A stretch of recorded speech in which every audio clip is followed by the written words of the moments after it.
말씀은 섬김과 기도라는 제목으로 오늘 말씀을 나누겠습니다. 네, 섬김과 기도. 기도를 누구를 섬기고 누구를 돕고 그렇게 할 때도 반드시 기도와 함께 기도하면서 그렇게 해야 한다라는 말씀 제목입니다. 마태복음 7장 12절 말씀 같이 읽겠습니다. 지 남에게 대접을 받고자 하는 대로 너희도 남을 대접하라. 이것이 율법이요 선지자니라. 네, 아주 중요한 관계의 중요한 법칙. 내가 남에게 대접을 받고자 하면 내가 남을 대접하라. 대접하고 대접받기를 바라는 것입니다. 내가 선행을 베풀고 친절을 베풀면 나도 그런 대우를 받게 될 것이다 라는 그런 말입니다. 그래서 이것을 적용할 때 남에게 적용하는 것이 아니라 나에게 적용하는 것입니다. 남에게 대접받고 싶으면 네가 대접하는 삶을 살아라 하는 것입니다. 성경에는 네가 대접을 한 후에 꼭 대접을 받아라 하는 그런 구절이 없습니다. 열심히 누구를 위해 헌신적으로 희생적인 삶을 섬김을 베풀었으면 꼭 그 사람한테 그 대가를 받아라 하는 그런 구절이 없다는 것입니다. 그런데 우리는 마치 그런 말씀이 있는 것처럼 그렇게 생각하고 있고 그렇게 살려고 합니다. 열심히 베풀고 섬기는 건 좋은데 그 다음에 나에게 뭔가 돌아오지 않을 때 우리는 그 다음에 상당히 마음에 많은 동요와 여러 가지 그런 문제들이 생기게 되는 것입니다. 사람 사이, 인간이라고 한자로 표현하는 것, 사람 사이. 우리 사람 사이에 있으면 얼마나 많은 문제들이 있습니까? 그 가운데서 억울함, 못마땅함, 이런 것들, 네, 그런 것들이 얼마나 많습니까? 항상 뭔가 이게 불만이 있어서 와서 나 이게 하면 나는 쟤한테 어떻게 이렇게 해줬는데 쟤는 나한테 이렇게 했어라고 막 이런 문제를 이야기하지 않습니까? 그것은 나는 저 사람에게, 나는 이 친구에게 이런 마음으로 이렇게 해서 이렇게 정성을 다해서 이런 마음으로 다 해줬는데 쟤는 그렇게 하지 않더라는 것입니다. 이런 것들이 사람 사이에서 많은 문제를 일으키게 됩니다. 내가 못 받았다고 생각하기 때문에 그렇습니다. 우리 교회 안에서 지체들을 서로 섬기는 일 가운데서도 우리는 이런 생각에 쉽게 빠지게 됩니다. 특히 영혼을 맡아서 영혼 사역자들 또 목자 목녀들 이런 분들이 참 하나님의 말씀을 받아서 하나님이 원하시는 대로 영혼을 섬기기 위해서 애를 많이 쓰는데 나는 헌신적으로 내 것 안 돌아보고 또 내 물질 써가면서 시간 써가면서 막 이렇게 했는데 근데 가만히 보니까 저분은 저 영혼은 그 고마움을 모르는 것 같아. 그리고 또 자기가 마음이 안 좋으면 팍 삐지기도 하고 마음을 닫기도 하고 이런 마음이 들 때는 일종의 내 마음에 배신감 같은 그런 마음이 들기도 합니다. 억울한 것입니다. 세상 사람들은 이것을 잘 참지 못합니다. 그리고 참는 사람을 바보처럼 생각합니다. 그래서 안갚음을 하고 나도 똑같이 행동하기도 하고 원수를 갚고 그렇게 합니다. 당한 대로 돌려주고. 그런데 우리 하나님의 자녀들은 어떻게 해야 되겠습니까? 이런 감정, 객관적으로 볼 때는 또 그런 게 있습니다. 객관적으로 딱 따지고 보면 그렇게 서로 뭐 이렇게 많이 한 거 없지만 주관적으로 내 중심적으로 볼 때는 상당히 이 갭이 큽니다. 나는 상당히 많이 억울한 것 같고 내가 훨씬 손해보는 것 같고 그런 마음이 생기게 되는 것입니다. 오늘 이 다윗의 사례에서 배울 수 있는 것은 저분이 마땅히 도움이 필요한데 그리고 저 사람을 내가 도와주는 데 있어서 도와줄 때에도 기도를 하면서 도와줘야 되고 또 도와준 이후에 생겨나는 일들을 내가 처리함에 있어서도 기도를 해야만 이것을 문제없이 내가 받아들일 수 있는 그런 상황이 된다는 것입니다. 뒤탈이 없다는 것입니다. 다윗은 자신의 처지는 먼저 사울에게 쫓기는 신세입니다. 자신의 처지도 그렇게 녹록치 않은 그런 도망자의 신세로 오랫동안 지냈습니다. 처음 나온 이후부터 요 그일라에 오기까지 한 3년, 4년 정도 이렇게 걸렸다고 보는데 그동안 얼마나 많은 이렇게 심신이 필요하고 힘든 가운데 있었겠습니까? 요 기간에 다윗은 가드로도 갔다가 모압으로도 갔다가 어디든 안전한 곳이라도 좀 한번 들어가 보고자 하는 그런 마음으로 많이 다녔습니다. 다윗은 지금 자신의 코가 석자입니다. 또 언제 사울이 보낸 군대가 와서 공격받을지 모르는 그런 처지 아니겠습니까? 근데 그때 다윗이 그일라 사람들이 블레셋의 공격을 받았다는 소식을 듣게 되는 것입니다. 다윗이 마음이 저걸 도와줘야 되나 말아야 되나 이런 마음에 그런 움직임이 있는 것입니다. 그래서 하나님께 한번 물어봤습니다. 왜냐하면 자신의 처지에서는 지금 도와줄 형편은 안 되는데 그래도 마음에 그런 마음이 생기니까 한번 물어보며 기도를 먼저 했습니다. 2절 말씀에 다윗이 물었습니다. 그랬더니 하나님이 가서 구원하라, 블레셋 사람을 치고 그일라 사람을 구원하라 라는 응답을 받게 되었습니다. 그래서 자 우리 구원하러 가자라고 했는데 부하들이 쉽게 마음을 열고 따라오지 않습니다. 3절에 보면 보소서 우리가 유다에 있기도 두렵거든 하물며 그일라에 가서 저 블레셋 사람들의 군대는 7일이니까 이게 현실입니다. 딱 누가 봐도 지금 상황에서는 좀 무리다. 가서 도와주는 것 자체가 무리다라고 하는 그런 상황이 나오지 않습니까? 이런 다윗은 분명히 하나님 앞에 기도 받아서 응답 받았는데 나를 따르는 사람들이 선뜻 마음을 열지 않을 때 여러분 이때 다윗이 참 지혜롭게 한 번 더 하나님께 기도합니다. 한 번 더 진지하게 하나님께 기도했을 때 하나님이 다시 한번 확실한 응답을 주시는 것입니다.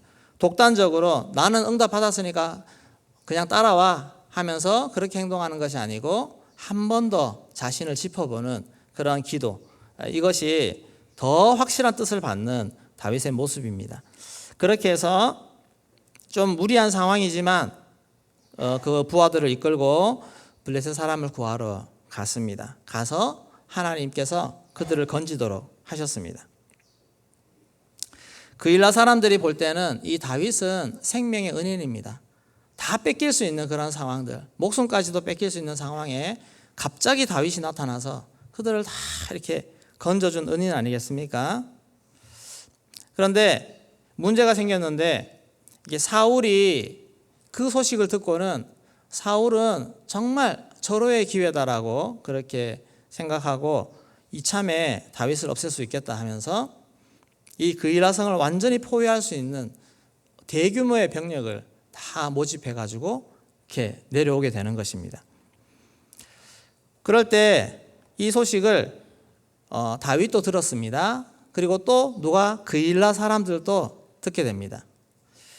그래서 여기서 갈등이 마음에 흔들림이 생깁니다. 자, 여러분 같으면 다윗은 600명이고 사울은 온 군대를 다 모아서 와가지고 이성을 쌌습니다.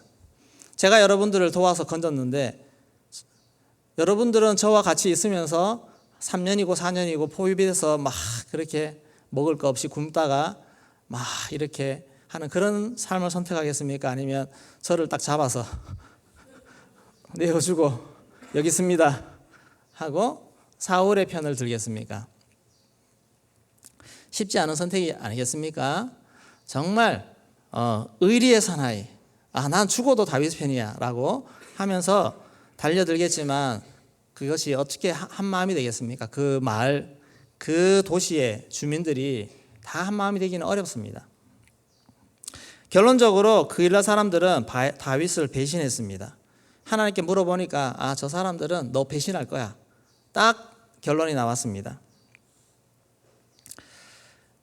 이런 상황 속 아무리 다윗에게 감사하지만 그러나 현실에서 살아남으려면 사울을 선택해야 되는 그런 상황, 이런 상황 속에서 참 그일라 사람들의 마음도 이해가 됩니다. 그러면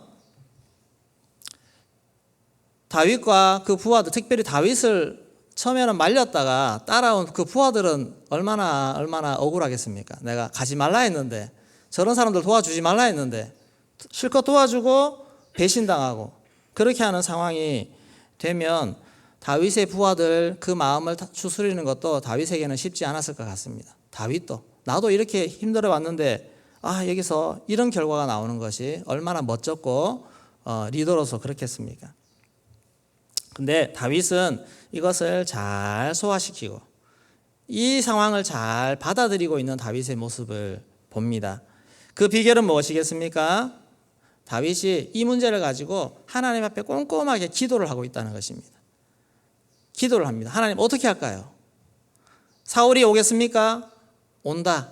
그러면 이 그일라 사람들 나를 지켜주겠습니까? 아니면 나를 넘겨주겠습니까? 했더니 넘겨줄 거야.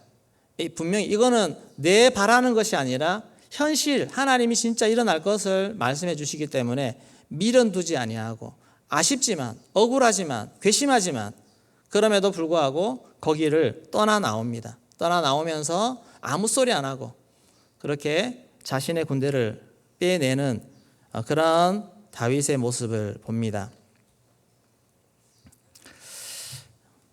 근데 하나님은 다윗을 통해서 과연 무슨 일을 하려고 거기에 보내셨을까요?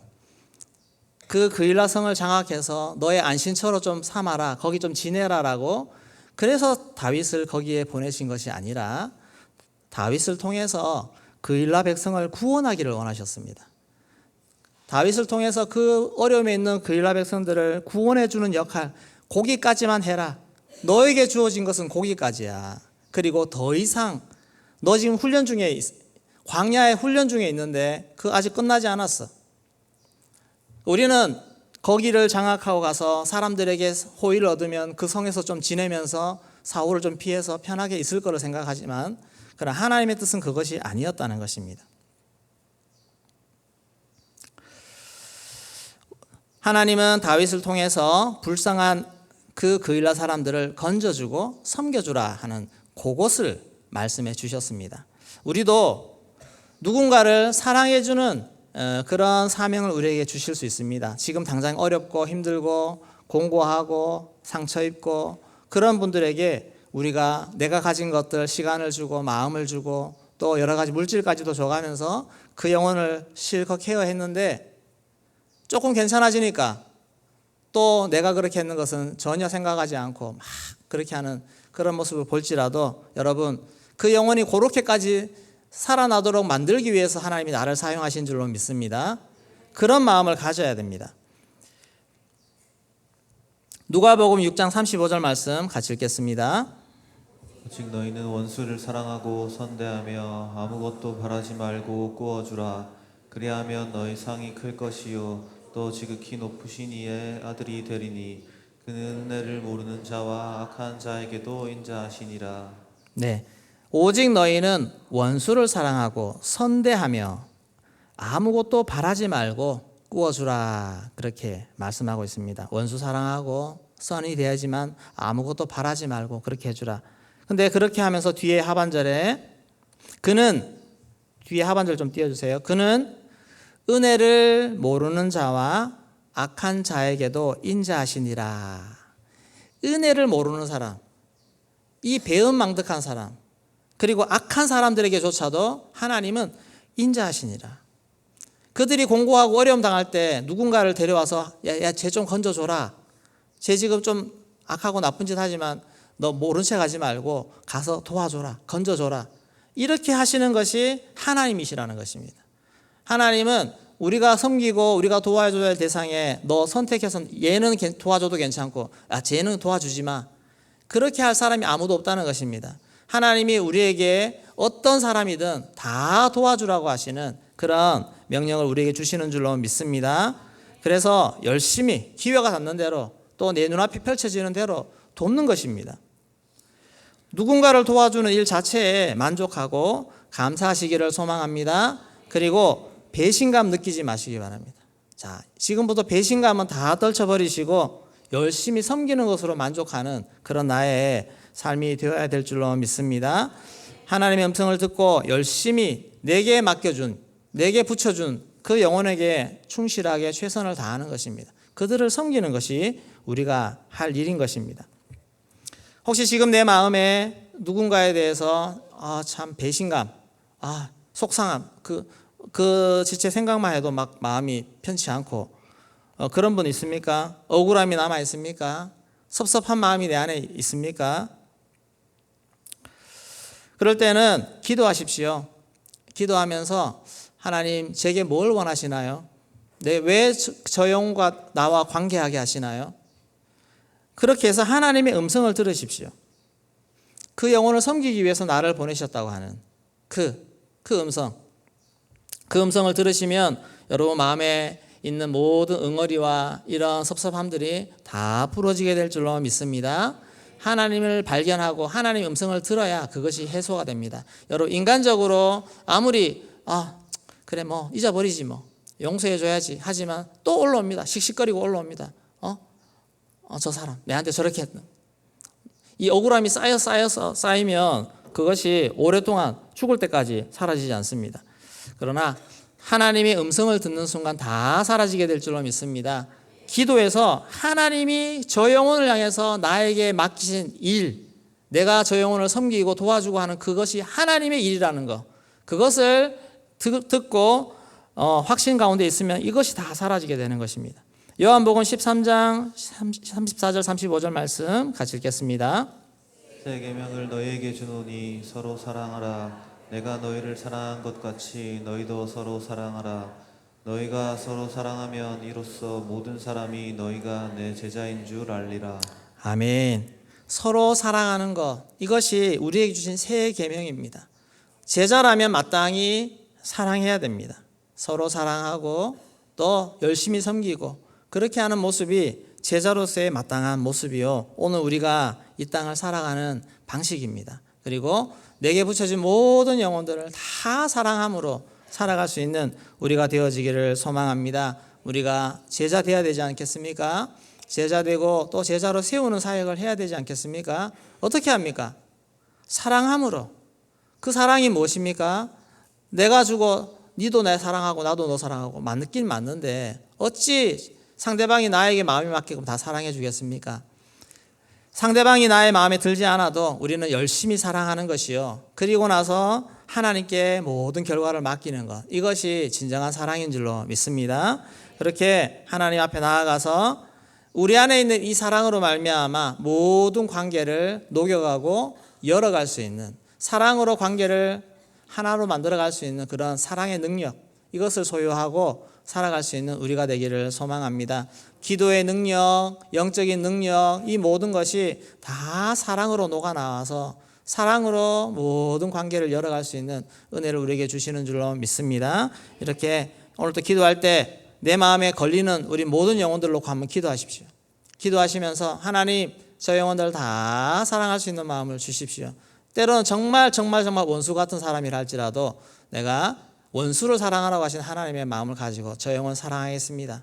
그리고 저 영혼 때문에 내가 마음에 막 이렇게 영향받지 않겠습니다. 그런 결단으로 나아가서 다윗처럼 모든 것을 기도하면서 소화해낼 수 있는 그런 하나님의 사람이 되기를 소망합니다. 그런 은혜 허락하여 주시옵소서. 그렇게 기도하며 나아가겠습니다.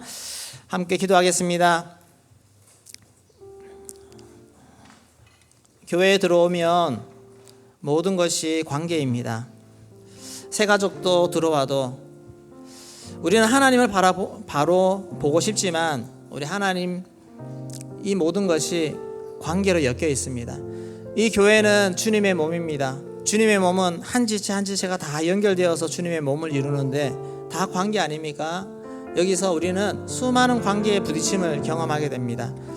이것을 뛰어넘을 수 있는, 이것을 풀어낼 수 있는 성령의 사람이 필요한 줄로 믿습니다.